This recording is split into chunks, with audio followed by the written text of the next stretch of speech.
ਵਾਹਿਗੁਰੂ ਸਾਹਿਬ ਜੀ। ਨਾਨਕ ਤਿਨਾ ਬਸੰਤ ਹੈ, ਜਿਨਾ ਗੁਰਮੁਖ ਵਸਿਆ ਮਨ ਸੋਏ। ਹਰ ਉਠੈ ਮਨ ਤਨ ਪਰਫੜੈ, ਸਭ ਜਗ ਹਰਿਆ ਹੋਏ। ਨਾਨਕ ਤਿਨਾ ਬਸੰਤ ਹੈ, ਜਿਨਾ ਗੁਰਮੁਖ ਵਸਿਆ ਮਨ ਸੋਏ। ਹਰ ਉਠੈ ਮਨ ਤਨ ਪਰਫੜੈ, ਸਭ ਜਗ ਹਰਿਆ ਹੋਏ। ਵਡੜੈ ਝਾਲ ਝਲੂੰਬੜੈ, ਨਾਵੜਾ ਲਈਐ ਕੇਸ। ਨਾਉ ਲਈਐ ਪਰਮੇਸ਼ਰੈ, ਭੰਨਣ ਘੜਨ ਸਮਰੱਥ। ਵਡੜੈ ਝਾਲ ਝਲੂੰਬੜੈ, ਨਾਵੜਾ ਲਈਐ ਕੇਸ। ਨਾਉ ਲਈਐ ਪਰਮੇਸ਼ਰੈ, ਭੰਨਣ ਘੜਨ ਸਮਰੱਥ। ਵਾਹਿਗੁਰੂ ਜੀ ਕਾ ਖਾਲਸਾ, ਵਾਹਿਗੁਰੂ ਜੀ ਕੀ ਫਤਿਹ। ਜੁਗੋ ਜੁਗ ਅਟਲ ਚਬਦ ਛਤਰ, ਤਖਤ ਦੇ ਮਾਲਕ ਰਾਜਾਨ ਰਾਜ। ਭਾਨਾਨ ਭਾਣ ਦੇਵਾਨ ਦੇਵ, ਉਪਮਾ ਮਹਾੜ ਸਤਿਗੁਰੂ ਚਬਦ ਛਤਰ, ਤਖਤ ਦੇ ਮਾਲਕ। ਮਨੁੱਖਤਾ ਦੇ ਰਹਿਬਰ, ਸਾਂਝੀ ਵਾਲਤਾ ਦੇ ਮੁਦਈ, ਹਾਜ਼ਰ ਨਾਦਰ ਸਤਿਗੁਰੂ ਧੰਨ ਧੰਨ। ਸਾਹਿਬ ਸ੍ਰੀ ਗੁਰੂ ਗ੍ਰੰਥ ਸਾਹਿਬ ਜੀ ਮਹਾਰਾਜ, ਤਿਨਾਂ ਦੀ ਮੁਬਾਰਕ ਚਰਨ ਸ਼ਰਨ ਦੇ ਅੰਦਰ ਔਰ ਅੰਮ੍ਰਿਤ ਕੇ ਦਾਤੇ ਦਸ਼ਮੇਸ਼ ਪਿਤਾ ਵਹਿ ਪ੍ਰਗਟਿਓ ਮਰਦ ਅਗੰਬੜਾ ਵਰਿਆਮ ਅਕੇਲਾ। ਵਾਹ ਵਾਹ ਗੋਬਿੰਦ ਸਿੰਘ ਆਪੇ ਗੁਰ ਚੇਲਾ, ਐਸੇ ਮਹਾਨ ਸਤਿਗੁਰੂ ਧੰਨ ਗੁਰੂ ਗੋਬਿੰਦ ਸਿੰਘ ਸਾਹਿਬ ਮਹਾਰਾਜ ਜੀ ਦੇ ਮੁਬਾਰਕ ਚਰਨਾਂ ਦੇ ਅੰਦਰ ਸਤਿਗੁਰਾਂ ਦੇ ਪਾਵਨ ਸਥਾਨਾਂ ਤੇ ਸੱਜ ਬੈਠੇ ਗੁਰੂ ਪਿਆਰੇ, ਗੁਰੂ ਸੁਭਾਰੇ ਸਤ ਸੰਗੀ ਜਨੋ, ਬਹੁਤ ਹੀ ਵੱਡੇ ਭਾਗਾਂ ਵਾਲੇ ਹੋ, ਜਿਨ੍ਹਾਂ ਨੇ ਅੰਮ੍ਰਿਤ ਵੇਲੇ ਦੀ ਸੰਭਾਲ ਕਰਦਿਆਂ ਇਸ ਤੋਂ ਪਹਿਲਾਂ ਹਜ਼ੂਰੀ ਰਾਗੀ ਜਥੇ ਪਰਸੋਂ ਸੰਪੂਰਨ ਸ੍ਰੀ ਆਸਾ ਜੀ ਕੀ ਵਾਰ ਦੇ ਕੀਰਤਨ ਬਹੁਤ ਪਿਆਰ ਤੇ ਸਤਿਕਾਰ ਸਹਿਤ ਸਰਵਣ ਕੀਤੇ ਹਨ।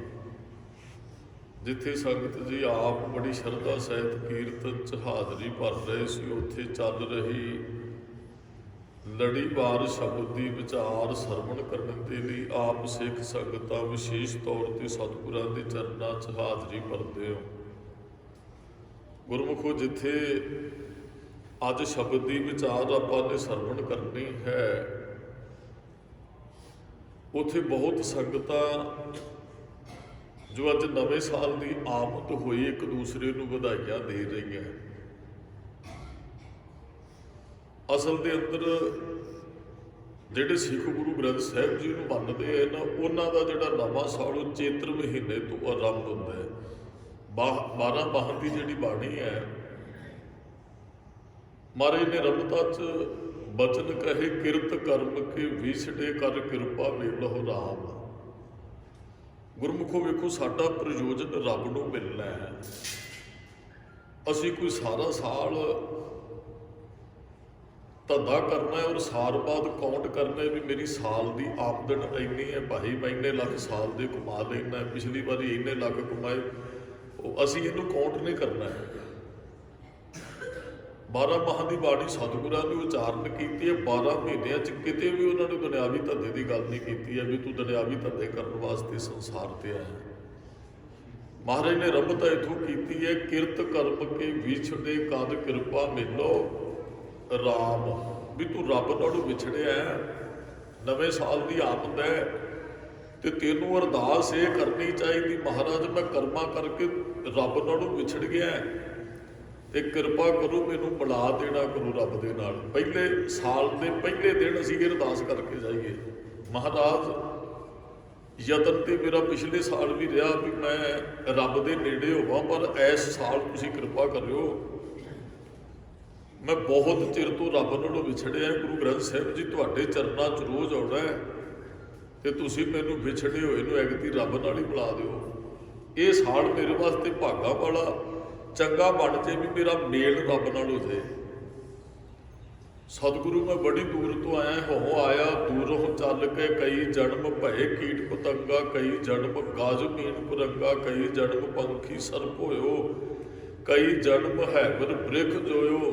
ਆਪ ਜੀ ਕਹਿੰਦੇ ਹੋ ਨਾ, ਮਿਲ ਜਗਦੀਸ਼, ਬੰਦਿਆ ਮਿਲ ਰੱਬ ਨੂੰ। ਮਹਾਰਾਜ ਮੈਂ ਨਵੇਂ ਸਾਲ ਬੇਨਤੀ ਕਰਨਾ, ਮੈਨੂੰ ਮਿਲਾ ਦਿਓ। ਮਿਲ ਜਗਦੀਸ਼ ਮਿਲਣ ਕੀ ਬਰੀਆ। ਮਹਾਰਾਜ ਮੇਰੀ ਬੇਨਤੀ ਇਸ ਸਾਲ ਸੁਣ ਲਿਓ। ਬਹੁਤ ਜਨਮ ਵਿਛੜੇ ਥੇ ਮਾਧੋ, ਇਹ ਜਨਮ ਤੁਮਾਰੇ ਲੇਖੇ, ਕਹਿ ਰਵਿਦਾਸ ਆਸ ਲਗ ਜੀਵੋ ਚਿਰ ਭਇਓ ਦਰਸ਼ਨ ਦੇਖੇ। ਅੱਗੇ ਭਾਵੇਂ ਮੈਂ ਮਾਇਆ ਕੌਣ ਕਰਦਾ ਰਿਹਾ, ਇੰਨਾ ਨਫਾ ਇੰਨਾ ਲਾਭ ਐਗਤੀ ਬਖਸ਼ਿਸ਼ ਕਰਿਓ ਮੈਂ ਬੰਦਗੀ ਨਾਲ ਜੁੜ ਸਕਾਂ। ਆਹ ਜਿਹੜਾ ਸਾਲ ਰੱਬੀ ਯਾਦ ਦੇ ਅੰਦਰ ਬਤੀਤ ਹੋਵੇ। ਫਿਰ ਮਹਾਰਾਜ ਨੇ ਬਚਨ ਕਹੇ, ਚੇਤ ਗੋਬਿੰਦ ਅਰਾਧੀਐ ਹੋਵੇ ਆਨੰਦ ਘੜਾ। ਮਹਾਰਾਜ ਕਹਿੰਦੇ ਆਮਦ ਵਾਲੇ ਦਿਨ ਨਾ ਗੋਬਿੰਦ ਨੂੰ ਅਰਾਧ, ਰੱਬ ਨੂੰ ਜਪ। ਉਹ ਇੱਕ ਹੈ, ਏਕੋ ਹੈ ਭਾਈ, ਏਕੋ ਹੈ ਸਾਹਿਬ ਮੇਰਾ, ਏਕੋ ਹੈ। ਉਹਦੇ ਅੱਗੇ ਆਪਣਾ ਸਿਰ ਝੁਕਾ, ਜਿਹੜਾ ਆਦੇਸ਼ ਤਿਸੈ ਆਦੇਸ਼, ਆਦ ਅਨੀਲ ਅਨਾਦ ਅਨਾਹਤ ਜੁਗ ਜੁਗ ਏਕੋ ਵੇਸ। ਉਹਦੇ ਅੱਗੇ ਝੁਕ, ਜਿਹਦੇ ਅੱਗੇ ਸਾਰਾ ਸੰਸਾਰ ਝੁਕਦਾ ਹੈ। ਏਕੋ ਜਪ ਏਕੋ ਸਲਾਹ, ਹਰ ਕੀ ਤੁਮ ਸੇਵਾ ਕਰੋ ਦੂਜੀ ਸੇਵਾ ਕਰੋ ਨਾ ਕੋਈ ਜੀ। ਹਰ ਕੀ ਸੇਵਾ ਦੀ ਪੜੂ ਚਿੰਦਿਆ ਫਲ ਪਾਈਏ, ਦੂਜੀ ਸੇਵਾ ਜਨਮ ਬਿਰਥਾ ਜਾਏ ਜੀ। ਉਹਦੀ ਸੇਵਾ 'ਚ ਲੱਗ ਜਾ, ਜਿਹਦੀ ਸੇਵਾ ਕੀਤਿਆਂ ਤੈਨੂੰ ਮਾਣ ਮਿਲੇ। ਉਹਦੇ ਨਾਲ ਨਾ ਜੁੜੀ, ਜਿਹਦੀ ਸੇਵਾ ਕੀਤਿਆਂ ਤੇਰਾ ਜਨਮ ਵੀ ਵਿਅਰਥ ਚਲਾ ਜਾਵੇ। ਮਹਾਰਾਜ ਨੇ ਨਵੇਂ ਸਾਲ ਤੇ ਬਚਨ ਕਹੇ, ਚੇਤ ਗੋਬਿੰਦ ਅਰਾਧੀਏ ਹੋਵੇ ਆਨੰਦ ਘਣਾ। ਮਹਾਰਾਜ ਕਹਿੰਦੇ ਜੇ ਮਹੀਨੇ ਬਾਅਦ ਕਮਾਈ ਕਰਦਾ ਰਹੇਗਾ, ਜੋ ਗੁਰੂ ਉਪਦੇਸ਼ ਦਿੰਦਾ ਫਿਰ ਕੀ ਹੋਏਗਾ? ਫਿਰ ਫਲ ਗੁਣ ਆਨੰਦ ਉਪਾਰ ਜਣਾ, ਹਰ ਸੱਜਣ ਪ੍ਰਗਟੇ ਆਏ। ਕਹਿੰਦੇ ਫਿਰ ਫੱਗਣ ਦੇ ਮਹੀਨੇ ਤੱਕ ਰੱਬ ਤੇਰੇ ਅੰਦਰ ਪ੍ਰਗਟ ਹੋ ਜਾਏਗਾ। ਜੇ ਹੁਣ ਤੂੰ ਬੇਨਤੀ ਕਰੇਗਾ ਨਾ, ਆਪ ਉਹ ਸੱਜਣਾ ਹਉ ਦੇਖਾਂ ਦਰਸ਼ਨ ਤੇਰਾ ਰਾਮ, ਘਰ ਆਪਨੜੇ ਖੜੀ ਤੱਕਾਂ, ਮੈਂ ਜਿੰਦ ਆਪਣੇ ਹਿਰਦੇ ਰੂਪੀ ਦਰਵਾਜ਼ੇ ਤੇ ਖੜੀ ਤੱਕਦੀ ਐ, ਆ ਕੇ ਮੈਨੂੰ ਮਿਲੋ। ਆਪ ਉਹ ਸੱਜਣਾ ਹਉ ਦੇਖਾ ਦਰਸ਼ਨ ਤੇਰਾ ਰਾਮ, ਘਰ ਆਪਨੜੇ ਖੜੀ ਤੱਕਾਂ, ਮੈਂ ਮਨ ਚਾਉ ਕਨੇਰਾ ਰਾਮ। ਚਾਉ ਕਨੇਰਾ ਵੀ ਐਕਤੀ ਤੂੰ ਮਿਲੇਗਾ। ਮਨ ਚਾਉ ਕਨੇਰਾ ਸੁਣ ਪ੍ਰਭ ਮੇਰਾ, ਮੈਂ ਤੇਰਾ ਪ੍ਰਵਾਸਾ, ਮੈਨੂੰ ਤੇ ਤੇਰੇ ਤੇ ਭਰੋਸਾ ਹੈ। ਦਰਸ਼ਨ ਦੇਖ ਭਈ ਨੇਹ ਕੇਵਲ, ਜਨਮ ਮਰਨ ਦੁੱਖ ਨਾਸਾ। ਹੇ ਰੱਬ ਜੀ, ਹੇ ਵਾਹਿਗੁਰੂ ਜੀ, ਤੁਹਾਡੇ ਦਰਸ਼ਨ ਕਰਕੇ ਹੀ ਮੇਰਾ ਜਨਮ ਮਰਨ ਦਾ ਦੁੱਖ ਕੱਟਿਆ ਜਾ ਸਕਦਾ। ਆਪ ਜੀ ਕਿਰਪਾ ਕਰੋ, ਹਰ ਸੱਜਣ ਪ੍ਰਗਟੇ ਆਏ ਤੱਕ ਅਸੀਂ ਪਹੁੰਚਣਾ। ਗੁਰੂ ਚੇਤ ਗੋਬਿੰਦ ਅਰਾਧੀਏ, ਕਿਰਤ ਕਰਮ ਤੇ ਵਿਛੜੇ ਤੋਂ ਲੈ ਕੇ ਅਸੀਂ ਫਲ ਗੁਣ ਆਨੰਦ ਨੂੰ ਭਾਰਨਾ। ਗੁਰਮੁਖ ਪਿਆਰੋ ਮਹੀਨੇ 12 ਸਤਿਗੁਰਾਂ ਨੇ ਸ਼ਬਦ 14 ਦੀ ਬਖਸ਼ਿਸ਼ ਕੀਤੀ। 12 ਮਾਹ ਦੀ ਬਾਣੀ ਤੇ ਅਖੀਰ ਤੇ ਸਤਿਗੁਰਾਂ ਨੇ ਬਚਨ ਕਹੇ ਨੇ, ਜਿਨ ਜਿਨ ਨਾਮ ਧਿਆਇਆ ਤਿਨ ਕੇ ਕਾਜ, ਸਾਡੇ ਜਿਨ੍ਹਾਂ ਨੇ ਸਾਰਾ ਸਾਲ ਨਾਮ ਜਪੇ ਉਹਨਾਂ ਦੇ ਸਾਰੇ ਕਾਰਜ ਫਿਰ ਸਰ ਜਾਂਦੇ ਆ, ਭਾਵੇਂ ਕਿ ਨਾਸ ਹੋ ਜਾਂਦੇ। ਜਿਹੜੇ ਹਰ ਹਰ ਚਰਨ ਹਿਰਦੈ ਗੁਰ ਧਾਰੇ, ਸਿਮਰ ਸੁਆਮੀ ਸਤਿਗੁਰ ਆਪਣਾ ਕਾਰਜ ਸਫਲ ਹਮਾਰੇ। ਇਹਦੇ ਕਾਰਜ ਸਫਲ ਹੁੰਦੇ ਆ। ਭਗਤ ਧੰਨਾ ਜੀ ਨੇ ਲਿਖ ਕੇ ਦਿੱਤੇ ਸ਼ਬਦ ਕੰਠੇ ਸਾਰਿਆਂ ਨੂੰ, ਜੋ ਜਨ ਤੁਮਰੀ ਭਗਤ ਕਰੰਤੇ ਤਿੰਨ ਕੇ ਕਾਜ ਸੁਵਾਰਦਾ। ਜਿਹੜੇ ਉਹਦੀ ਭਗਤੀ ਨਾਲ ਜੁੜ ਜਾਂਦੇ ਉਹਨਾਂ ਦੇ ਕਾਰਜ ਵਾਹਿਗੁਰੂ ਸੁਵਾਰਦਾ ਹੈ। ਤੇ ਖੀਰ ਤੇ 12 ਪਾਸੀ ਬਾਣੀ ਚ ਮਹਾਰਾਜ ਨੇ ਬਖਸ਼ਿਸ਼ ਕੀਤੀ ਹੈ, ਮਹਾ ਦਿਵਸ ਮੂਰਤ ਭਲੇ, ਮਹੀਨੇ ਦਿਨ ਤੇ ਮੂਰਤ ਚੱਲ ਰਹੇ ਸਮੇਂ ਨੂੰ ਕਿਹਾ ਜਾਂਦਾ ਹੈ। ਮਹਾਰਾਜ ਕਹਿੰਦੇ ਉਸ ਸਿੱਖ ਵਾਸਤੇ, ਉਸ ਜਨ ਵਾਸਤੇ, ਉਸ ਸੇਵਕ ਵਾਸਤੇ, ਉਸ ਦਾਸ ਵਾਸਤੇ, ਉਸ ਭਗਤ ਵਾਸਤੇ, ਉਹ ਰੱਬ ਦੇ ਰਸਤੇ ਤੇ ਚੱਲਣ ਵਾਲੇ ਵਾਸਤੇ ਫਿਰ ਮਹਾ ਦਿਵਸ ਮਹੀਨੇ ਵਿੱਚ ਅੱਗੇ ਸਾਰੇ 12 ਦਿਵਸ ਦਿਨ ਮੂਰਤ ਭਲੇ ਚੱਲ ਰਿਹਾ ਸਮਾਂ ਭਲਾ। ਜਿਸ ਕੋ ਨਦਰ ਕਰੇ, ਜਿਹਦੇ ਤੇ ਉਹ ਮਿਹਰ ਭਰੀ ਨਦਰ ਕਰੇਗਾ। ਉਹਨੂੰ ਨਦਰ ਕਿਹਦੇ ਤੇ ਕਰੇਗਾ? ਜਿਹੜਾ ਉਹਦੇ ਨਾਲ ਜੁੜਿਆ ਹੋਏਗਾ, ਜਿਹੜਾ ਵਾਹਿਗੁਰੂ ਦੇ ਹੁਕਮ ਨੂੰ ਮੰਨੇਗਾ, ਉਹਦੀ ਰਜ਼ਾ 'ਚ ਰਹੇਗਾ, ਗੁਰੂ ਸਾਹਿਬ ਦੀ ਸਿੱਖਿਆ ਤੇ ਚੱਲੇਗਾ, ਉਹਦੇ ਭਾਣੇ 'ਚ ਰਹੇਗਾ, ਫਿਰ ਉਹਦੇ ਤੇ ਉਹ ਮਿਹਰ ਭਰੀ ਨਦਰ ਕਰਦਾ ਹੈ। ਮਹਾਰਾਜ ਨੇ ਕਿਹਾ ਜਿਸ ਨੂੰ ਤੇਰੀ ਨਦਰ ਨਾ ਲੇਖਾ ਪੁੱਛੀਏ।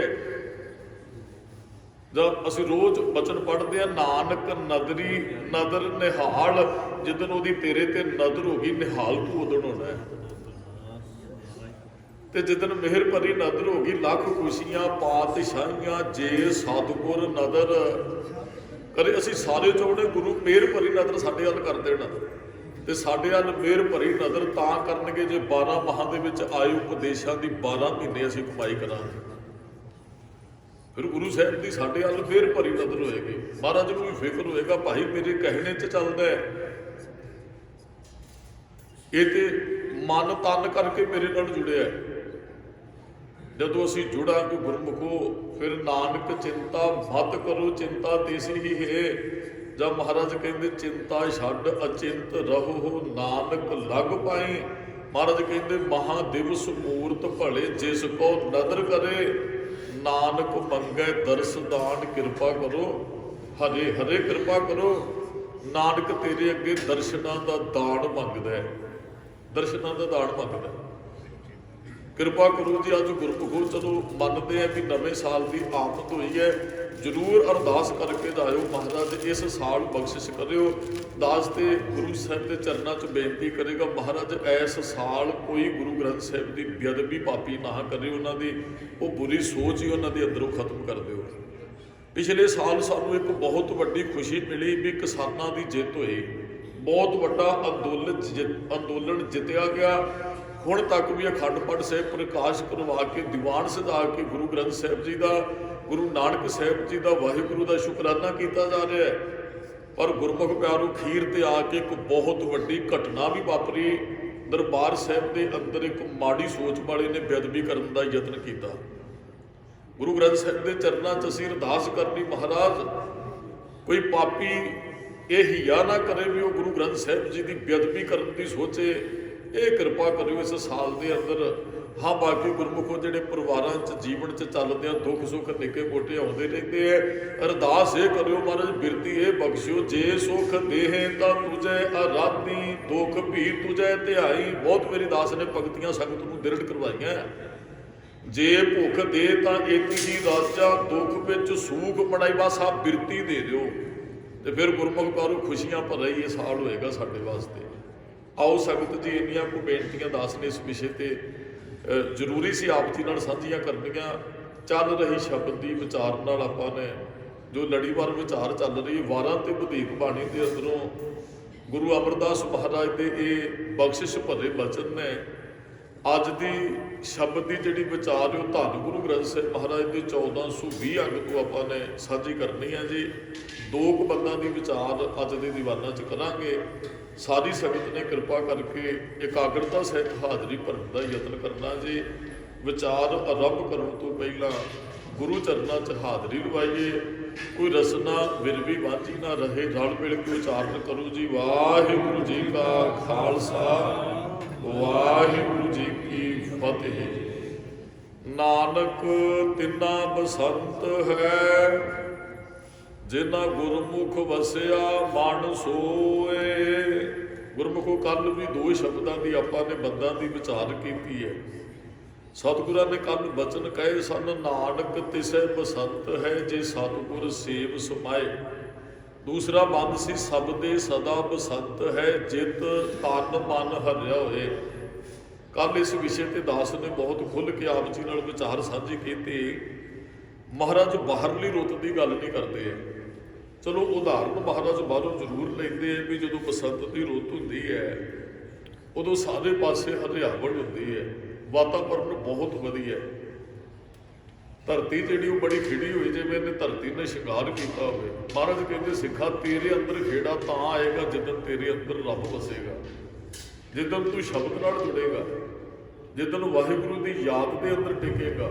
ਨਾਨਕ ਤਿੰਨਾ ਬਸੰਤ ਹੈ, ਜੇ ਨ ਘਰ ਵਸਿਆ ਕੰਦ। ਘਰ ਤੇ ਹਿਰਦਾ, ਕੰਦਦਾਰ ਤੇ ਪਰਮਾਤਮਾ। ਜਿੱਦਣ ਤੇਰੇ ਹਿਰਦੇ 'ਚ ਪਰਮਾਤਮਾ ਵਸ ਗਿਆ ਨਾ, ਫਿਰ ਤੇਰੇ ਅੰਦਰ ਬਸੰਤ ਉਸ ਦਿਨ ਹੋਣਾ। ਨਹੀਂ ਤੇ ਬਸੰਤ ਦੀ ਰੁੱਤ 'ਚ ਤੁਹਾਨੂੰ ਬਹੁਤ ਗਲੋਗੇ ਨਜ਼ਰ ਆਉਣਗੇ। ਕੱਲ੍ਹ ਵੀ ਦਾਸ ਨੇ ਬੇਨਤੀ ਕੀਤੀ, ਉਹਦੇ ਦਿਨਾਂ ਦੇ ਅੰਦਰ ਤੁਹਾਨੂੰ ਬਹੁਤ ਤੜਪਦੇ ਕਲਪਦੇ ਸੜੇ ਹੋਏ ਅੰਦਰ ਨਜ਼ਰ ਆਉਣਗੇ। ਅੰਦਰ ਸ਼ਾਂਤੀ ਉਧਰ ਮਿਲਣੀ ਹੈ ਜਿੱਦਣ ਵਾਹਿਗੁਰੂ ਦਾ ਨਾਮ ਜਾਵੇਗਾ। ਤਨ ਮਨ ਤੇਰਾ ਤਾਂ ਠਰਨਾ ਹੈ ਜਿੱਦਣ ਵਾਹਿਗੁਰੂ ਦੀ ਬਖਸ਼ਿਸ਼ ਵਰਤੇਗੀ, ਜਿੱਦਣ ਉਹਦਾ ਨਾਮ ਤੇਰੇ ਅੰਦਰ ਟਿਕੇਗਾ। ਕਿਉਂਕਿ ਨਾਮ ਹੀ ਸ਼ਾਂਤੀ ਦੇਣ ਵਾਲਾ, ਨਾਮ ਹੀ ਠੰਡ ਪਕਾਉਣ ਵਾਲਾ, ਨਾਮ ਨੇ ਸਭ ਨੂੰ ਤ੍ਰਿਪਤ ਕਰਨਾ ਹੈ। ਤੇ ਮਹਾਰਾਜ ਕਹਿੰਦੇ ਜਿਨ ਕੇ ਕੰਤ ਦਿਸ਼ਾਪੁਰੀ, ਜਿਹੜੇ ਸੁਰਤ 'ਚ ਰੱਬ ਨੂੰ ਟਿਕਣ ਹੀ ਨਹੀਂ ਦਿੰਦੇ ਹੈ, ਉਹ ਰੱਬ ਨੂੰ ਬਹੁਤ ਦੂਰ ਸਮਝਦੇ ਹੈ। ਔਰ ਉਹ ਗੁਰਮੁਖੋ ਸਾਡੇ ਅੱਗ ਸੰਗ ਹੈ। ਮੈਂ ਮੂਰਖ ਜਾਣਿਆ ਦੂਰੀ ਦੇ, ਅਸੀਂ ਮੂਰਖਾਂ ਨੇ ਰੱਬ ਨੂੰ ਦੂਰ ਸਮਝ ਲਿਆ। ਉਹ ਸਾਡੇ ਤੋਂ ਦੂਰ ਨਹੀਂ ਹੈ, ਰਹਿੰਦਾ ਨਾਲ ਹੀ ਹੈ। ਔਰ ਗੁਰਮੁਖੋ ਹਿਰਦੇ 'ਚ ਤੇ ਫਿਰ ਅਸੀਂ ਬਿਠਾਵਾਂਗੇ ਤੇ ਉਹਨੇ ਬੈਠਣਾ ਹੈ ਨਾ। ਉਹ ਤੇ ਸਭ ਤੋਂ ਨੇੜੇ ਪ੍ਰਮਾਤਮਾ ਹੈ ਗੁਰਮੁਖੋ। ਹੋ ਸਕਦਾ ਇੱਥੇ ਬੈਠਿਆ ਸਾਡੇ ਮਾਤਾ ਜੀ ਸਾਡੇ ਨੇੜੇ ਨਹੀਂ ਹੈ, ਪਿਤਾ ਜੀ ਬੱਚੇ ਘਰੇ ਛੱਡ ਕੇ, ਰੱਬ ਸਾਡੇ ਨੇੜੇ ਹੈ। ਇੱਥੇ ਹੀ ਨਹੀਂ, ਜਿੱਥੇ ਬੈਠੇ ਹੋਵਾਂਗੇ ਰੱਬ ਨੇ ਹੱਥ ਪੈ ਨੇੜੇ। ਭਗਤ ਜੀ ਨੇ ਬਚਨ ਕਹੇ, ਹੱਥ ਦੂਰ ਹੋ ਜਾਂਦਾ ਸਾਡਾ, ਰੱਬ ਇਸ ਤੋਂ ਵੀ ਨੇੜੇ ਹੈ। ਫਿਰ ਮਹਾਰਾਜ ਕਹਿੰਦੇ ਉਹਨੂੰ ਸੁਰਤ 'ਚ ਟਿਕਾ, ਘਰ 'ਚ ਉਹਨੂੰ ਬਿਠਾ, ਹਿਰਦੇ ਰੂਪੀ ਘਰ ਦੇ ਅੰਦਰ। ਨਾਨਕ ਤਿੰਨਾ ਬਸੰਤ ਹੈ, ਜਿਨ੍ਹਾਂ ਗੁਰਮੁਖ ਵਸਿਆ ਮਨ ਸੋਏ। ਜਿਨ੍ਹਾਂ ਗੁਰਮੁਖਾਂ ਦੇ ਮਨ 'ਚੋਂ ਪ੍ਰਮਾਤਮਾ ਵਸ ਗਿਆ, ਉਹ ਬਸੰਤ ਦੀ ਰੁੱਤ ਦਾ ਆਨੰਦ ਮਾਣਦੇ। ਅੰਦਰ ਬਸੰਤ ਸਦਾ ਹੀ ਬਣਿਆ ਰਹਿੰਦਾ। ਹਰ ਉੱਠੇ ਮਨ ਤਨ ਪਰਫੜੈ। ਜਦੋਂ ਹਰ ਉੱਠਦਾ ਨਾ, ਰੱਬ ਤਰੁੱਠਦਾ ਤੇ ਮਨ ਤਨ ਪਰਫੜੈ। ਪਰਫੜਨੇ ਤੋਂ ਹੁੰਦਾ ਖੇੜਾ, ਪ੍ਰਸੰਨਤਾ। ਕਹਿੰਦੇ ਫਿਰ ਤਨ ਤੇ ਮਨ ਖਿੜ ਜਾਂਦੇ, ਪ੍ਰਸੰਨ ਹੋ ਜਾਂਦਾ ਜਦੋਂ ਵਾਹਿਗੁਰੂ ਉੱਠਦਾ। ਜਦੋਂ ਝਿਮ ਝਿਮ ਵਰਸੈ ਅੰਮ੍ਰਿਤ ਧਾਰਾ ਬਖਸ਼ਿਸ਼ ਵਰਤਦੀ ਹੈ। ਫਿਰ ਗੁਰਮੁਖੋ ਉਹ ਰੱਬ ਜਦੋਂ ਤਰੁੱਠਦਾ ਤੇ ਮਨ ਤਨ ਪਰਫੜੇ, ਪ੍ਰਸੰਨਤਾ ਤੇ ਚਲਾ ਜਾਂਦਾ। ਸਭ ਜਗ ਹਰਿਆ ਹੋਏ। ਮਹਾਰਾਜ ਬਾਹਰ ਦੀ ਗੱਲ ਕਰਦੇ, ਜਦੋਂ ਬਾਰਿਸ਼ਾਂ ਪੈਂਦੀਆਂ, ਜਦ ਬਸੰਤ ਦੀ ਰੁੱਤ ਆਉਂਦੀ ਹੈ, ਸਾਰੇ ਪਾਸੇ ਹਰਿਆਵਲ, ਆਨੰਦ, ਖੇੜਾ, ਖੁਸ਼ੀਆਂ। ਸਾਡੇ ਅੰਦਰ ਖੁਸ਼ੀ ਉਦੋਂ ਆਏਗੀ ਜਦੋਂ ਅਸੀਂ ਉਸ ਵਾਹਿਗੁਰੂ ਨੂੰ ਸੁਰਤ 'ਚ ਟਿਕਾਵਾਂਗੇ। ਸਭ ਜੱਗ ਹਰਿਆ ਤੇ ਹੋ ਗਿਆ ਵੀ ਬਾਰਿਸ਼ ਪਈ, ਬਸੰਤ ਦੀ ਰੁੱਤ ਆਈ, ਅਸੀਂ ਅੰਦਰੋਂ ਹਰੇ ਭਰੇ ਨਹੀਂ ਹੋਏ। ਮਹਾਰਾਜ ਕਹਿੰਦੇ ਜਿੱਦਣ ਅਸੀਂ ਅੰਦਰੋਂ ਜਪਾਂਗੇ ਨਾ, ਫਿਰ ਸੂਕੇ ਕਾਸ਼ਟ ਹਰਿਆ। ਕਾਸ਼ਟ ਲੱਕੜ ਨੂੰ ਕਹਿੰਦੇ ਸੁੱਕੀ ਲੱਕੜ ਵੀ ਹਰੀ ਹੋ ਜਾਂਦੀ ਹੈ। ਕਈ ਵਾਰੀ ਕੋਈ ਦਰਖਤ ਹੁੰਦੇ ਆ ਨਾ, ਉਹ ਪੱਤੇ ਝੜ ਜਾਂਦੇ, ਪੱਤ ਝੜਦੇ, ਅੰਦਰ ਐਂ ਲੱਗਦਾ ਵੀ ਇਹ ਦਰਖਤ ਮਰ ਚੁੱਕਿਆ ਹੈ। ਪਰ ਜਦੋਂ ਬਹਾਰ ਦੀ ਰੁੱਤ, ਫੁੱਟਣ ਦੀ ਰੁੱਤ ਆਉਂਦੀ, ਉਹ ਫਿਰ ਦਰਖਤ ਦੇ ਵਿੱਚੋਂ ਲਗਰਾਂ ਨਿਕਲਦੀਆਂ। ਇੱਕ ਨਾ ਸਾਡੇ ਕੋਲ ਇਸ ਵਿਸ਼ੇ ਤੇ ਇੱਕ ਇਤਿਹਾਸ ਪਿਆ ਹੈ ਜੀ। ਗੁਰੂ ਨਾਨਕ ਸਾਹਿਬ ਮਹਾਰਾਜ ਜੀ ਨਾਨਕ ਮੱਤੇ ਗਏ, ਆਪ ਜੀ ਇਤਿਹਾਸ ਤੋਂ ਵਾਕਫ ਹੋ। ਉੱਥੇ ਨਾ ਇੱਕ ਪਿੱਪਲ ਦਾ ਦਰਖਤ ਹੈ, ਜਿਹਦੀਆਂ ਜੜ੍ਹਾਂ ਅੱਜ ਵੀ ਬਾਹਰ ਨੇ, ਧਰਤੀ ਤੋਂ ਕਾਫੀ ਉੱਚੀਆਂ ਨੇ, ਜਿਹਦੇ ਜੜ੍ਹਾਂ ਉੱਚੀਆਂ ਨੇ, ਥੋੜੇ ਜਿਹੇ ਤਣੇ ਧਰਤੀ 'ਚ ਲੱਗੇ ਹੋਏ ਨੇ। ਆਪ ਜੀਆਂ ਨੇ ਦਰਸ਼ਨ ਕੀਤੇ ਹੋਣਗੇ ਜਿਹੜੇ ਨਾਨਕ ਮੱਤੇ ਦਰਸ਼ਨ ਕਰਨ ਵਾਸਤੇ ਜਾਂਦੇ ਆ।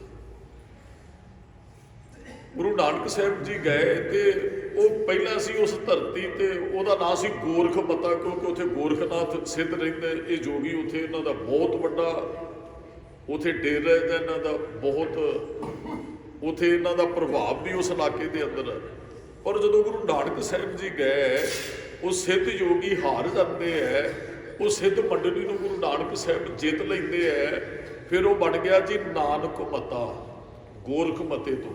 ਜਿਵੇਂ ਗੁਰੂ ਨਾਨਕ ਸਾਹਿਬ ਦੇ ਪ੍ਰਕਾਸ਼ ਹੋਣ ਤੋਂ ਪਹਿਲਾਂ ਤਲਵੰਡੀ ਦਾ ਨਾਂ ਸੀ ਰਾਏ ਭੋਏ ਦੀ ਤਲਵੰਡੀ, ਤੇ ਜਦੋਂ ਗੁਰੂ ਨਾਨਕ ਸਾਹਿਬ ਦਾ ਪ੍ਰਕਾਸ਼ ਹੋਇਆ, ਉਹ ਰਾਏ ਬਲਾਰ ਕਹਿੰਦੇ ਹੁਣ ਮੇਰੇ ਬਾਪ ਤੇ ਤਲਵੰਡੀ ਨਹੀਂ ਵਸੇਗੀ, ਇੱਥੇ ਗੁਰੂ ਨਾਨਕ ਸਾਹਿਬ ਮਹਾਰਾਜ ਜੀ ਆਏ ਹੈ, ਇਹ ਹੁਣ ਨਾਂ ਗੁਰੂ ਨਾਨਕ ਸਾਹਿਬ ਦੇ ਨਾਂ ਤੇ ਨਨਕਾਣਾ ਸਾਹਿਬ ਹੋਏਗਾ, ਇਹ ਹੁਣ ਰਾਏ ਭੋਏ ਦੀ ਤਲਵੰਡੀ ਨਹੀਂ ਵਜੇਗੀ। ਇਸੇ ਤਰ੍ਹਾਂ ਗੋਰਖ ਮੱਤੇ ਨੂੰ ਨਾਨਕ ਮੱਤਾ, ਸੰਗਤਾਂ ਬੜੀਆਂ ਸ਼ਰਧਾ ਨਾਲ ਜਾਂਦੀਆਂ। ਉੱਥੇ ਨਾ ਜਿਹੜਾ ਪਿੱਪਲ ਦਾ ਦਰਖਤ, ਸਮਾਂ ਅੱਗੇ ਲੰਘਦਾ, ਛੇਵੇਂ ਪਾਤਸ਼ਾਹ ਜੀ ਦਾ ਸਮਾਂ ਆ ਜਾਂਦਾ ਹੈ ਜੀ। ਗੁਰੂ ਹਰਗੋਬਿੰਦ ਸਾਹਿਬ ਮਹਾਰਾਜ ਗੁਰਤਾ ਗੱਦੀ ਤੇ ਸੁਭਾਈਮਾਨ ਹੁੰਦੇ ਹੈ। ਸਿੱਧਾਂ ਨੇ ਫਿਰ ਆਪਣੇ ਉੱਤੇ ਪ੍ਰਭਾਵ ਪਾਇਆ ਉੱਥੇ ਇਲਾਕੇ। ਉਹ ਕਹਿੰਦੇ ਅਸੀਂ ਗੁਰੂ ਨਾਨਕ ਸਾਹਿਬ ਜੀ ਦੀ ਨਿਸ਼ਾਨੀ ਨੂੰ ਖਤਮ ਕਰ ਦਿਆਂਗੇ, ਅਸੀਂ ਨਾਨਕ ਮੱਤੇ ਨੂੰ ਫਿਰ ਗੋਰਖ ਮੱਤਾ ਬਣਾ ਦੇਣਾ। ਉਹਨਾਂ ਨੇ ਕੀ ਕੀਤਾ, ਉੱਥੇ ਦਾ ਇੱਕ ਆਲਮ ਮਸਤ ਫਕੀਰ ਦੇਖਦੇ, ਉਹ ਸੇਵਾ ਕਰਦਾ ਕਿ ਉਸ ਪਿੱਪਲ ਦੇ ਦਰਖਤ ਦੇ ਥੱਲੇ ਤੋਂ ਰੋਜ਼ ਗੁਰੂ ਨਾਨਕ ਸਾਹਿਬ ਦੇ ਨਾਮ ਦੀ ਦੀਵਾ ਬਾਲਦਾ ਹੈ, ਉਹ ਜੋਤ ਜਗਾਉਂਦਾ ਹੈ। ਉੱਥੇ ਬੈਠਦੇ ਸੰਗਤਾਂ ਦਾ ਬਹੁਤ ਸਤਿਕਾਰ ਕਰਦੀਆਂ, ਉਹਦਾ ਪ੍ਰਸ਼ਾਦਾ ਪਾਣੀ ਵੀ ਚੱਲਦਾ ਹੈ। ਉਹ ਗੁਰੂ ਨਾਨਕ ਸਾਹਿਬ ਦੇ ਘਰ ਦੀਆਂ ਬਾਤਾਂ ਵੀ ਸੁਣਾਉਂਦੇ, ਜਿਹੜਾ ਉਹਦਾ ਇਤਿਹਾਸ ਸੁਣਾਉਂਦੇ। ਗੁਰੂ ਨਾਨਕ ਸਾਹਿਬ ਮਹਾਰਾਜ ਜੀ ਇੱਥੇ ਆਇਆ ਸਨ। ਛੇਵੇਂ ਪਾਤਸ਼ਾਹ ਦੇ ਸਮੇਂ ਸਿੱਧਾਂ ਨੇ ਫਿਰ ਕੀ ਕੀਤਾ ਵੀ ਉਹਨਾਂ ਨੇ ਤੇਲ ਪਾ ਕੇ ਉਸ ਪਿੱਪਲ ਦੇ ਦਰਖਤ ਨੂੰ ਅੱਗ ਲਾ ਦਿੱਤੀ। ਉਹ ਕਹਿੰਦੇ ਗੁਰੂ ਨਾਨਕ ਸਾਹਿਬ ਦੀ ਆਪ ਨੂੰ ਨਿਸ਼ਾਨੀ ਨੂੰ ਅਸੀਂ ਇਹਨੂੰ ਘਟਾ ਦੇਣਾ, ਖਤਮ ਕਰ ਦੇਣਾ, ਅਸੀਂ ਇਹਨੂੰ ਫਿਰ ਗੁਰੂ ਘਰ ਬਣਾਵਾਂਗੇ। ਉਸ ਆਪ ਮਸਤ ਫਕੀਰ ਨੇ ਤਾਂ ਕਿ ਚਿੱਠੀ ਲਿਖੀ ਛੇਵੇਂ ਪਾਤਸ਼ਾਹ ਨੂੰ, ਕਿਉਂਕਿ ਗੁਰਤਾ ਗੱਦੀ ਤੋਂ ਛੇਵੇਂ ਪਾਤਸ਼ਾਹ ਜੀ ਹੈ।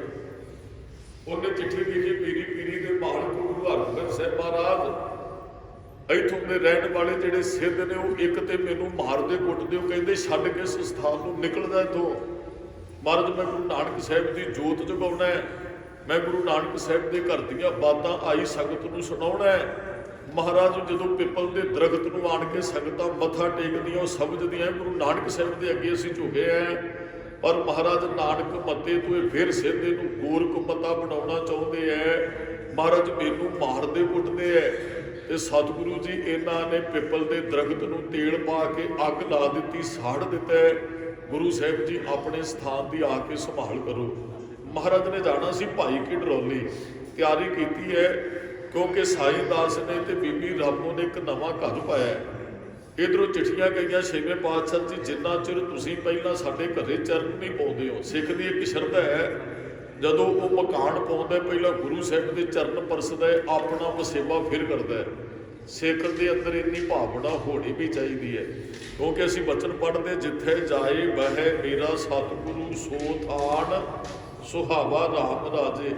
ਬਚਨ ਪੜ੍ਹਦੇ ਸਾਹ ਧਰਤੀ ਭਈ ਹਰਿਆਵਲੀ ਜਿੱਥੇ ਮੇਰਾ ਸਤਿਗੁਰ ਬੈਠਾ ਆਏ। ਜਾਂ ਅਸੀਂ ਬਚਨ ਪੜ੍ਹਦੇ ਜਿੱਥੇ ਬਾਬਾ ਪੈਰ ਧਰੇ ਪੂਜਾ ਆਸਣ ਥਾਪਣ ਸੋਆ, ਜਿੱਥੇ ਗੁਰੂ ਨਾਨਕ ਸਾਹਿਬ ਦਾ ਚਰਨ ਪੈ ਜਾਂਦਾ ਉਹ ਸਿੱਖਾਂ ਵਾਸਤੇ ਧਰਤੀ ਪੂਜਣ ਯੋਗ ਬਣ ਜਾਂਦੀ ਹੈ। ਮਹਾਰਾਜ ਨੇ ਤਿਆਰੀ ਕੀਤੀ ਉਹ ਭਾਈ ਕੀ ਡਰੌਲੀ ਆਉਣ ਵਾਸਤੇ। ਅਚਾਨਕ ਚਿੱਠੀ ਮਿਲੀ ਅਲ ਮਸਤ ਫਕੀਰ ਦੀ। ਮਹਾਰਾਜ ਨੇ ਆਪਣੀ ਮਾਂ ਮਾਤਾ ਗੰਗਾ ਜੀ ਨੂੰ, ਮਹਿਲਾ ਨੂੰ, ਮਾਤਾ ਦਮੋਦਰੀ ਜੀ ਉਹਨਾਂ ਨੂੰ, ਮਾਤਾ ਨਾਨਕੀ ਜੀ ਨੂੰ ਭੇਜ ਦਿੱਤਾ ਵੀ ਤੁਸੀਂ ਭਾਈ ਕੀ ਡਰੌਲੀ ਜਾਓ, ਸਾਨੂੰ ਅਚਾਨਕ ਨਾਨਕ ਮੱਤੇ ਜਾਣਾ ਪੈਣਾ। ਮਹਾਰਾਜ ਗਏ, ਘੋੜਿਆਂ ਦੀ ਸਵਾਰੀ ਸੀ। ਮਹਾਰਾਜ ਨੇ ਬਹੁਤ ਸਿੱਖਾਂ ਨੂੰ ਨਾਲ ਲਿਆ। ਮਹਾਰਾਜ ਕਹਿੰਦੇ ਅਸੀਂ ਸਿੱਧਾਂ ਨੂੰ ਬਖਸ਼ਣਾ ਨਹੀਂ ਹੈ। ਮਹਾਰਾਜ ਨੇ ਨਾ ਨਾਨਕ ਮੱਤੇ ਤੋਂ ਥੋੜੀ ਦੂਰ ਰਾਤ ਨੂੰ ਡੇਰਾ ਲਾਇਆ। ਕਿਸੇ ਨੇ ਸਿੱਧਾਂ ਨੂੰ ਜਾ ਕੇ ਖਬਰ ਦੇ ਦਿੱਤੀ ਵੀ ਗੁਰੂ ਹਰਗੋਬਿੰਦ ਸਾਹਿਬ ਨਾਨਕ ਮੱਤੇ ਆ ਰਹੇ ਆ। ਜਦੋਂ ਸਿੱਧਾਂ ਨੇ ਸੁਣਿਆ ਨਾ ਉਹ ਡਰ ਜਾਂਦੇ ਹੈ। ਉਹਨਾਂ ਨੂੰ ਪਤਾ ਸੀ ਵੀ ਗੁਰੂ ਨਾਨਕ ਸਾਹਿਬ ਮਹਾਰਾਜ ਤੇ ਵਿਚਾਰ ਚਰਚਾ ਹੀ ਕਰਦੇ ਸਨ, ਔਰ ਛੇਵੇਂ ਪਾਤਸ਼ਾਹ ਨੇ ਤੇ ਦੋ ਸੁਣਿਆ ਤਲਵਾਰਾਂ ਵੀ ਪੈਂਦੀਆਂ। ਉਹਨਾਂ ਨੂੰ ਪਤਾ ਸੀ ਹੁਣ ਗੁਰੂ ਨਾਨਕ ਸਾਹਿਬ ਬੋਲ ਕੇ ਸਾਨੂੰ ਨਹੀਂ ਜਿੱਤੇਗਾ, ਹੁਣ ਤੇ ਤਲਵਾਰ ਨਾਲੋਂ ਡਰ ਕੇ ਭੱਜ ਗਏ ਜੀ ਸਾਰੇ ਨਾਨਕ ਮੱਤਾ ਛੱਡ ਕੇ। ਜਦੋਂ ਉਹਨਾਂ ਨੂੰ ਪਤਾ ਲੱਗਾ ਨਾ ਵੀ ਛੇਵੇਂ ਪਾਤਸ਼ਾਹ ਜੀ ਇੱਥੇ ਨੇੜੇ ਆ ਗਏ ਹੈ, ਉਹ ਡਰਦੇ ਹੋਏ ਆਪਣੀਆਂ ਗੁਫਾਵਾਂ ਚੋਂ ਨਿਕਲ ਕੇ ਭੱਜ ਜਾਂਦੇ ਹੈ, ਦੌੜ ਜਾਂਦੇ ਹੈ। ਮਹਾਰਾਜ ਚਲੇ ਗਏ ਜੀ ਜਿੱਥੇ ਅਲ ਮਸਤ ਫਕੀਰ ਬੈਠੇ। ਮਹਾਰਾਜ ਨੇ ਉਹਨੂੰ ਘੁੱਟ ਕੇ ਗੱਲ ਆਇਆ, ਕਹਿਣ ਲੱਗੇ ਹਾਂ ਸਾਧੂ ਜੀ ਕੀ ਗੱਲ ਹੈ? ਕਹਿੰਦੇ ਮਹਾਰਾਜਾ ਵੇਖੋ ਪਿੱਪਲ ਦਾ ਦਰਖਤ ਇਹਨਾਂ ਪਾਪੀਆਂ ਨੇ ਤੇਲ ਪਾ ਕੇ ਸਾੜ ਦਿੱਤਾ ਹੈ। ਇਹ ਕਹਿੰਦੇ ਗੁਰੂ ਨਾਨਕ ਸਾਹਿਬ ਦੀ ਅਸੀਂ ਇੱਥੇ ਕੋਈ ਨਿਸ਼ਾਨੀ ਨਹੀਂ ਰਹਿਣ ਦੇਣੀ। ਮਹਾਰਾਜ ਇਹ ਕਹਿੰਦੇ ਅਸੀਂ ਫਿਰ ਇਹਨੂੰ ਗੋਰਖ ਮਤਾ ਬਣਾਉਣਾ ਹੈ। ਗੁਰੂ ਨਾਨਕ ਸਾਹਿਬ ਹੱਸ ਪਏ, ਕਹਿਣ ਲੱਗੇ ਜਿੱਥੇ ਉਹ ਤੈਨੂੰ ਫਿਕਰ ਕਰਨ ਦੀ ਲੋੜ ਨਹੀਂ ਪਿਆਰਿਆ, ਜਿੱਥੇ ਗੁਰੂ ਨਾਨਕ ਸਾਹਿਬ ਨੇ ਚਰਨ ਪਏ ਇਹ ਖਤਮ ਹੋ ਜਾਣਗੇ, ਬਾਬੇ ਨਾਨਕ ਦੀ ਨਿਸ਼ਾਨੀ ਨੂੰ ਕੋਈ ਨਹੀਂ ਖਤਮ ਕਰ ਸਕਦਾ। ਮਹਾਰਾਜ ਨੇ ਕਿਹਾ ਇੱਕ ਬਾਲਟਾ ਜਲ ਦਾ ਮੰਗਵਾਓ। ਉਹ ਜਲ ਦਾ ਬਾਲਟਾ ਮੰਗਵਾਇਆ ਜੀ। ਮਹਾਰਾਜ ਕਹਿੰਦੇ ਇਹਦੇ 'ਚ ਕੇਸਰ ਪਾਓ ਜਲ ਦੇ ਅੰਦਰ। ਉਹ ਜਲ 'ਚ ਕੇਸਰ ਪਾਇਆ ਜੀ, ਤੇ ਮਹਾਰਾਜ ਨੇ ਬਾਲਟਾ ਆਪਣੇ ਹੱਥ 'ਚ ਲੈ ਕੇ ਨਾ ਉਹ ਜਿਹੜਾ ਕੇਸਰ ਵਾਲਾ ਜਲ ਉਹ ਪਿੱਪਲ ਦੇ ਦਰਖਤ ਦੇ ਉੱਪਰ ਛਿੜਕਿਆ। ਸਾਰੀ ਸੰਗਤ ਜਿਹੜੀ ਉੱਥੋਂ ਦੀ ਇਕੱਠੀ ਹੋ ਗਈ, ਹੈਰਾਨ ਹੈ, ਕਹਿੰਦੇ ਮਹਾਰਾਜ ਸਮਝ ਕੋਈ ਨਹੀਂ ਆਈ। ਮਹਾਰਾਜ ਕਹਿੰਦੇ ਤੇ ਗੁਰੂ ਨਾਨਕ ਸਾਹਿਬ ਦੀ ਨਿਸ਼ਾਨੀ ਨੂੰ ਖਤਮ ਕਰਨਾ ਚਾਹੁੰਦੇ ਸਨ।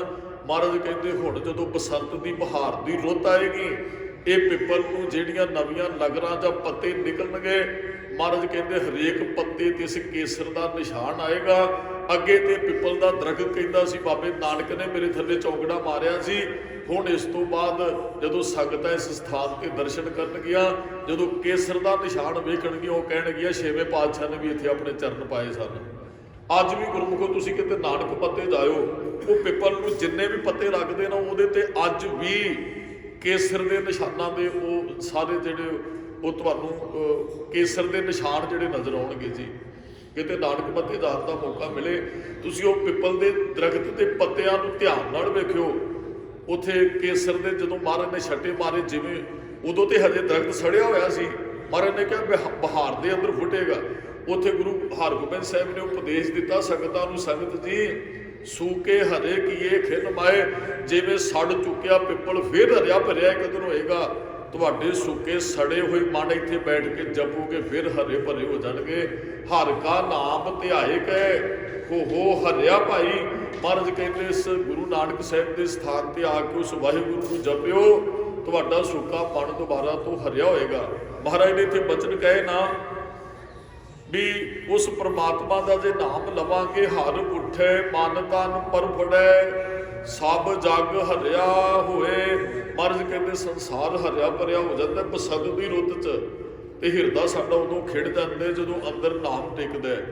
ਅਗਲੇ ਬੰਦ 'ਚ ਮਹਾਰਾਜ ਕਹਿੰਦੇ ਵੱਡੜੈ ਝਾੜ ਝੁਲੁੰਬੜੈ, ਨਾਵੜਾ ਲਈਐ ਕੇਸ। ਵੱਡੜੇ ਝਾੜ, ਝਾੜ ਕਹਿੰਦੇ ਝਲਾਂਗੇ ਨੂੰ, ਝਲਾਂਗੇ ਦਾ ਅਰਥ ਹੈ ਅੰਮ੍ਰਿਤ ਵੇਲਾ। ਮਹਾਰਾਜ ਨੇ ਬਚਨ ਕਹੇ ਨਾ ਝਲਾਂਗੇ ਉੱਠ ਨਾਮ ਜਪ, ਸਿੱਖਾ ਅੰਮ੍ਰਿਤ ਵੇਲੇ ਉੱਠ ਕੇ ਨਾਮ ਜਪਿਆ ਕਰ। ਪਹਿਰ ਰਾਤ ਰਹਿੰਦੇ ਆ ਨੂੰ ਅੰਮ੍ਰਿਤ ਵੇਲਾ ਕਹਿੰਦੇ ਆ। ਝਲਾਂਗੇ ਉੱਠ ਨਾਮ ਜਪ, ਨਿਸ ਬਾਸੁਰ ਅਰਾਧ, ਦਿਨ ਰਾਤ ਉਹਨੂੰ ਜਪਿਆ ਕਰ। ਫਿਰ ਕਾਰਾ ਦੂਜੇ ਨਾ ਵਿਆਪੇ, ਨਾਨਕ ਮਿਟੇ ਉਪਾਦ। ਉਹ ਭਲਿਆ ਤੈਨੂੰ ਵਿਕਾਰਾਂ ਦਾ ਕੋਰਾ ਕੁਝ ਨਹੀਂ ਕਹੇਗਾ, ਜਾਂ ਤੈਨੂੰ ਜੇਠ ਦੀ ਤਪਸ਼ ਜਿਹੜੀ ਵਿਕਾਰਾਂ ਦੀ ਉਹਦੇ ਤੋਂ ਬਚ ਜਾਏਗਾ, ਜਿੱਦਣ ਆਪਣੀ ਸੁਰਤ ਦੇ ਅੰਦਰ ਉਸ ਸ਼ਬਦ ਨੂੰ ਅੰਮ੍ਰਿਤ ਵੇਲੇ ਉੱਠ ਕੇ ਟਿਕਾਏਗਾ। ਮਹਾਰਾਜ ਨੇ ਬਚਨ ਕਹੇ ਅੰਮ੍ਰਿਤ ਵੇਲਾ ਸੱਚ ਨਾਉ ਵਡਿਆਈ ਵਿਚਾਰ।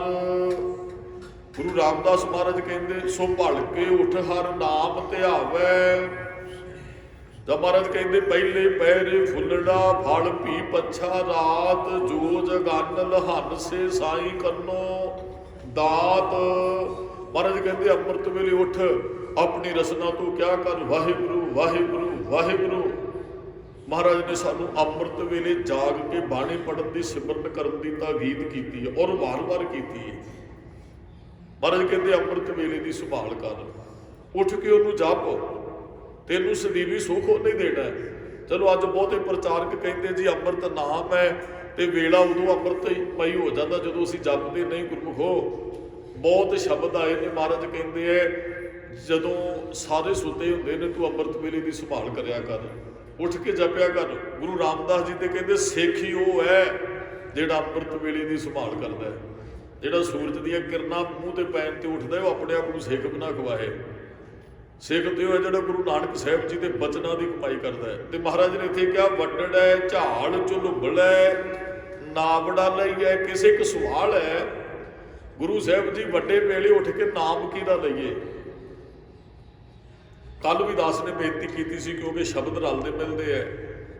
ਮਹਾਰਾਜ ਕਹਿੰਦੇ ਹੈ ਉਹ ਵੀ ਇੱਕ ਸਵਾਲ ਹੈ ਜਪਜੀ ਸਾਹਿਬ ਚ, ਮੂੰਹੋਂ ਕੇ ਬੋਲਣ ਬੋਲੀ ਹੈ, ਜੇ ਤੂੰ ਸੁਣ ਧਰੇ ਪਿਆਰ, ਜਾਂ ਫੇਰ ਕੇ ਅੱਗੇ ਰੱਖੀਏ ਜਿੱਤ ਦੇ ਦਰਬਾਰ। ਤੇ ਮਹਾਰਾਜ ਨੇ ਕੱਲ ਵੀ ਕਿਹਾ ਸੀ, ਕੱਲ ਵੀ ਦਾਸ ਨੇ ਪੰਕਤੀਆਂ ਪੜਵਾਈਆਂ ਸਨ ਸੰਗਤ ਤੋਂ भी सबना जियां का एक दाता सो मैं विसरना जाई। अस जवाब ये है महाराज किहदा नाम लईए। महाराज कहते जिन्हें संसार को पैदा किया तू अमृत वेले उठ के उन्होंने जपिया कर। ਜਿਹੜਾ ਸਾਰਿਆਂ ਨੂੰ पैदा करने वाला ਜਿਹੜਾ ਬਣਾਉਣ ਤੇ ਢਾਉਣ ਦੀ ਤਾਕਤ ਰੱਖਦਾ ਹੈ, ਜਿਹਨੇ ਸ੍ਰਿਸ਼ਟੀ ਨੂੰ ਪੈਦਾ ਕੀਤਾ ਹੈ, ਜਿਹੜਾ ਸਾਰਿਆਂ ਨੂੰ ਉਹ ਜਿੰਦਾ ਰਹਿਣ ਵਾਸਤੇ ਤਾਕਤ ਬਖਸ਼ ਰਿਹਾ ਹੈ, ਜਿਹੜਾ ਸਾਰਿਆਂ ਨੂੰ ਪਹਿਨਣ ਖਾਣ ਨਹੀਂ ਦੇ ਰਿਹਾ ਹੈ, ਜਿਹੜਾ ਸਾਰਿਆਂ ਦੀ ਸੰਭਾਲ ਕਰ ਰਿਹਾ ਹੈ। ਮਹਾਰਾਜ ਕਹਿੰਦੇ ਉਹਦਾ ਨਾਮ ਜਪਿਆ ਕਰੋ ਉੱਠ ਕੇ। ਦਾਸ ਨੇ ਪਹਿਲਾਂ ਵੀ ਪੰਕਤੀ ਪੜ੍ਹੀ, ਇੱਕ ਹੀ ਹੈ ਪ੍ਰਮਾਤਮਾ, ਆਦੇਸ਼ ਤਿਸੈ ਆਦੇਸ਼, ਆਦ ਅਨੀਲ ਅਨਾਦ ਅਨਾਹਤ, ਜੁਗ ਜੁਗ ਏਕੋ ਵੇਸ, ਜਿਹੜਾ ਜੁਗਾ ਜੁਗਾਂ ਤੇ ਇੱਕੋ ਜਿਹਾ ਹੀ ਹੈ। ਜਿਹਦੇ ਗੁਣਾਂ ਦਾ ਵਰਣਨ ਗੁਰੂ ਸਾਹਿਬ ਨੇ ਜਪਜੀ ਸਾਹਿਬ ਦੇ ਆਰੰਭ 'ਚ ਕੀਤਾ ਹੈ। ਏਕ ਓੰਕਾਰ ਸਤਨਾਮ, ਉਹ ਇੱਕ ਹੈ, ਆ ਸਾਰਾ ਖਲਾਰਾ ਉਹਦਾ ਹੈ। ਉਹਦਾ ਨਾਮ ਸੱਚ ਹੈ, ਉਹ ਕਰਤਾ ਹੈ, ਸ੍ਰਿਸ਼ਟੀ ਨੂੰ ਪੈਦਾ ਕਰਨ ਵਾਲਾ ਉਹ ਪੁਰਖ ਹੈ, ਆਪਣੇ ਆਪ ਤੋਂ ਪੈਦਾ ਹੋਇਆ। ਉਹ ਨਿਰਭਉ ਹੈ, ਨਿਰਵੈਰ ਹੈ, ਉਹ ਕਾਲ ਤੋਂ ਰਹਿਤ ਤੇ ਜੋਨੀਆਂ 'ਚ ਨਹੀਂ ਆਉਂਦਾ। ਸਹਿਭੰਗ, ਉਹਨੂੰ ਜੇ ਤੂੰ ਪ੍ਰਾਪਤ ਕਰਨਾ ਫਿਰ ਗੁਰਪ੍ਰਸਾਦ ਵਰਤੇਗਾ। ਗੁਰਪ੍ਰਸਾਦ ਤਾਂ ਵਰਤੇਗਾ ਜੇ ਅੰਮ੍ਰਿਤ ਵੇਲੇ ਦੀ ਸੰਭਾਲ ਕਰੇਗਾ। ਮਹਾਰਾਜ ਨੇ ਕਿਹਾ ਅੰਮ੍ਰਿਤ ਵੇਲੇ ਤੇਰੇ ਤੇ ਗੁਰੂ ਨਾਨਕ ਸਾਹਿਬ ਉਦੋਂ ਖੁਸ਼ ਹੋਣਗੇ ਜਦੋਂ ਤੂੰ ਅੰਮ੍ਰਿਤ ਵੇਲੇ ਦੀ ਸੰਭਾਲ ਕਰਨੀ ਸ਼ੁਰੂ ਕਰੇਗਾ। ਮਹਾਰਾਜ ਕਹਿੰਦੇ ਬੰਦਿਆ ਉੱਠਿਆ ਕਰ ਅੰਮ੍ਰਿਤ ਵੇਲੇ, ਸੰਭਾਲ ਕਰ ਅੰਮ੍ਰਿਤ ਵੇਲੇ ਦੀ। ਤੇਰੇ ਨਾਲੋਂ ਮਹਾਰਾਜ ਨੂੰ ਫਿਰ ਕਹਿਣਾ ਪਿਆ ਤੇਰੇ ਨਾਲੋਂ ਤਾਂ ਪੰਛੀ ਚੰਗੇ ਜਿਹੜੇ ਉੱਠ ਪੈਂਦੇ ਆ। ਮਹਾਰਾਜ ਕਹਿੰਦੇ ਤੈਨੂੰ ਉੱਠ ਕੇ ਉਹਦਾ ਸ਼ੁਕਰਾਨਾ ਕਰਨਾ। ਸਾਨੂੰ ਸਿੱਖ ਨੂੰ ਤੇ ਰਾਤ ਨੂੰ ਸੌਣ ਲੱਗਿਆ ਮਹਾਰਾਜ ਨੇ ਇੱਕ ਬਾਣੀ ਦਿੱਤੀ ਹੈ, ਪੜ੍ਹਨੀ ਹੈ, ਸੋਹਿਲਾ। ਸੋਹਿਲਾ ਸਾਹਿਬ ਆਪ ਜੀ ਰੋਜ਼ ਪੜ੍ਹਦੇ ਹੋਣਗੇ ਤੇ ਬੜੀ ਨਿਮਰਤਾ 'ਚ ਆ ਕੇ ਅਸੀਂ ਸੌਣਾ ਹੈ ਵੀ ਮੋਹ ਕੋ ਕਰ ਸੰਤਨ ਕੀ ਧੂਰੇ, ਸੰਤਨ ਗੁਰੂ ਦਾ ਭਲੇ ਪੁਰਖ, ਇਹਦਾ ਅਰਥ ਇਹ ਵੀ ਕਰ ਸਕਦੇ ਆ। ਤੇ ਰੱਬ ਤਾਂ ਸਾਡੀ ਫਿਰ ਇੱਕ ਓੰਕਾਰ ਹੁੰਦੀ ਹੈ। ਕਿੰਨੀ ਨਿਮਰਤਾ ਨਾਲ ਸੁੱਤਾ ਸਿੱਖ। ਕਰੋ ਬੇਨੰਤੀ ਸੁਣੋ ਮੇਰੇ ਮੀਤਾ, ਸੰਤ ਟਹਿਲ ਕੀ ਬੇਲਾ, ਇਹਾਂ ਖਾਟ ਚਲੂ ਹਰ ਲਾਹ, ਆਗੇ ਬਸਨ ਸੁਹੇਲਾ, ਔਦ ਘਟੈ ਦਿਨ ਸਰੈ ਨਾਰੇ, ਮਨ ਗੁਰ ਮਿਲ ਕਾਜ ਸਵਾਰੇ, ਇਹੋ ਸੰਸਾਰ ਬੇਕਾਰ ਸੰਸੇ ਮੈਂ, ਤਰਿਓ ਬ੍ਰਹਮ ਗਿਆਨੀ ਜਿਸੈ ਜਗਾਏ ਪਿਆਵੇ ਇਹੋ ਰਸ। ਕਹਿੰਦੇ ਜਿਹਨੂੰ ਜਗਾਉਂਦਾ ਨਾ ਰਸ ਉਹਨੂੰ ਪਿਆਉਂਦਾ, ਜਿਹੜਾ ਜਾਗੇਗਾ ਰਸ ਤੇ ਉਹ ਪੀਏਗਾ। ਦਾਸ ਨੇ ਪਹਿਲਾਂ ਵੀ ਬੇਨਤੀ ਕੀਤੀ ਹੈ, ਅੰਮ੍ਰਿਤ ਵੇਲੇ ਵਾਹਿਗੁਰੂ ਦਾਤਾਂ ਵੰਡ ਰਿਹਾ ਹੁੰਦਾ ਹੈ ਤੇ ਦਾਤ ਉਹਦੀ ਝੋਲੀ 'ਚ ਪੈ ਕੇ ਜਿਹੜਾ ਉੱਠੇਗਾ। ਮੰਨ ਲਓ ਕਿਸੇ ਨੇ ਚੌਲਾਂ ਦੀ ਦੇਗ ਦਾ ਲੰਗਰ ਲਾਇਆ ਹੈ ਤੇ ਗੁਰਮੁਖ ਬਾਰੋਂ ਝੋਲੀ ਉਹਦੀ 'ਚ ਪਹਿਨ ਕੇ ਜਿਹੜਾ ਉੱਥੋਂ ਤੱਕ ਪਹੁੰਚੇਗਾ, ਜਿਹੜਾ ਉੱਠੇਗਾ ਇਹਨੇ ਉਹ ਵਾਧਾ ਰਹਿ ਜਾਣਾ। ਰੱਬ ਦੀ ਬਖਸ਼ਿਸ਼ ਉਹਨੂੰ ਮਿਲਣੀ, ਜਿਹੜਾ ਅੰਮ੍ਰਿਤ ਵੇਲੇ ਦੀ ਸੰਭਾਲ ਕਰੇਗਾ। ਜਿਹੜਾ ਉੱਠੇਗਾ ਨਹੀਂ ਉਹ ਬਖਸ਼ਾਂ ਤੋਂ ਹੀ ਵਾਧਾ ਰਹੇਗਾ। ਹਾਂ ਧਨ ਕਿਸੇ ਕੋਲ ਦੁਨਿਆਵੀ ਬਹੁਤ ਹੋ ਸਕਦਾ ਹੈ, ਨਾਮ ਧਨ ਨੂੰ ਨਹੀਂ ਜੇ ਪ੍ਰਾਪਤ ਹੋਣਾ ਜਿਹੜਾ ਅੰਮ੍ਰਿਤ ਵੇਲੇ ਦੀ ਸੰਭਾਲ ਨਹੀਂ ਕਰਦਾ। ਮਾਫ ਕਰਨਾ, ਆਪਾਂ ਜ਼ਿਮੀਂਦਾਰ ਕਿੱਤੇ ਨਾਲ ਸੰਬੰਧ ਰੱਖਦੇ ਆ, ਸਾਰੀ ਰਾਤ ਵੱਟਾਂ ਤੇ ਤੁਰਿਆ ਫਿਰਦਾ। ਜਦੋਂ ਜ਼ਿਮੀਂਦਾਰ ਜਦੋਂ ਜਪਜੀ ਸਾਹਿਬ ਪੜ੍ਹਨ ਦਾ ਟਾਈਮ ਹੁੰਦਾ ਉਦੋਂ ਘਰੇ ਆਣ ਕੇ ਲੰਮੀ ਤਾਣ ਕੇ ਸੌ ਜਾਂਦਾ ਹੈ। ਉਹ ਫਸਲ ਚੰਗੀ ਹੋ ਜਾਏ ਤੇ ਸਾਰੀ ਰਾਤ ਵੱਟ ਤੇ ਘੁੰਮ ਕੇ ਕੱਢ ਲਈ। ਜਦੋਂ ਜਪਜੀ ਸਾਹਿਬ ਦਾ ਟਾਈਮ ਹੋਇਆ, ਤੁਸੀਂ ਅੰਮ੍ਰਿਤ ਵੇਲੇ ਉੱਠਣਾ ਬੜਾ ਔਖਾ ਹੈ ਗੁਰਮੁਖੋ, ਬਹੁਤ ਔਖਾ ਹੈ ਉਹਨਾਂ ਵਾਸਤੇ ਜਿਹੜੇ ਨਹੀਂ ਉੱਠਦੇ। ਕਦੇ ਤੁਸੀਂ ਸੁਣਿਆ ਹੋਵੇਗਾ ਕਿਸੇ ਕੋਲ ਕੋਈ ਮਰੀਜ਼ ਹੀ ਹੋਵੇ ਨਾ ਜਾਂ ਕੁਝ ਵੀ, ਉਹ ਕਹਿੰਦਾ ਜੀ ਸਾਰੀ ਰਾਤ ਅੱਖ ਨਹੀਂ ਲੱਗੀ, ਸਿਰਫ 2 ਮਿੰਟ ਅੰਮ੍ਰਿਤ ਵੇਲੇ ਅੱਖ ਲੱਗੀ। ਅੰਮ੍ਰਿਤ ਵੇਲੇ ਕਿਉਂ ਅੱਖ ਲੱਗੀ? ਰੱਬ ਤੇ ਤੈਨੂੰ ਜਗਾਉਣਾ ਚਾਹੁੰਦਾ ਸੀ, ਤੇਰੇ ਕਰਮਾਂ ਨੇ ਤੈਨੂੰ ਜਾਗਣ ਹੀ ਨਹੀਂ ਦਿੱਤਾ।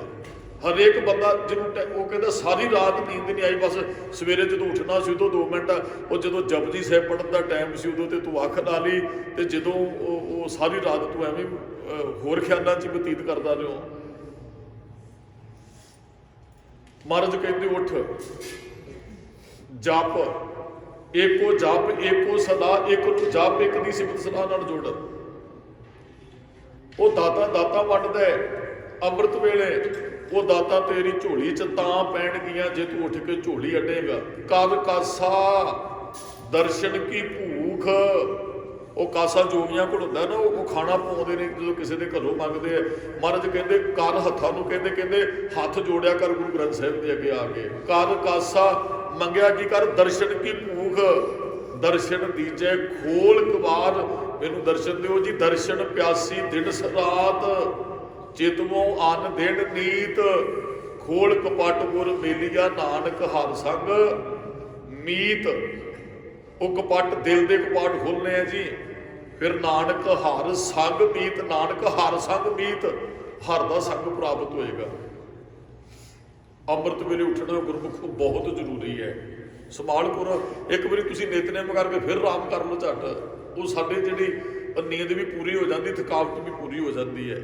ਮੰਨ ਲਓ ਕਈਆਂ ਨੂੰ ਹੁੰਦਾ ਵੀ ਅੰਮ੍ਰਿਤ ਵੇਲੇ 2:30 ਵਜੇ ਉੱਠ ਕੇ ਘੰਟੇ 'ਚ ਕੋਈ ਅੱਧੇ ਘੰਟਾ ਇਸ਼ਨਾਨ ਤੇ ਲੱਗਦਾ ਹੈ, ਪੌਣੇ ਕੁ ਘੰਟੇ 'ਚ ਸਾਰਾ ਨਿਤਨੇਮ ਹੁੰਦਾ, ਫਿਰ ਘੰਟਾ ਡੇਢ ਘੰਟਾ ਆਰਾਮ ਕਰ ਲਓ। ਜੇ ਬੱਚੇ ਨਹੀਂ ਉੱਠਦੇ ਆ, ਭੈਣਾਂ ਬੀਬੀਆਂ, ਉਹਨਾਂ ਨੂੰ ਬਹੁਤ ਜ਼ਿੰਮੇਵਾਰੀਆਂ ਹੁੰਦੀਆਂ, ਪਰ ਅੰਮ੍ਰਿਤ ਵੇਲਾ ਸੰਭਾਲਣਾ ਵੀ ਜ਼ਰੂਰੀ ਹੈ।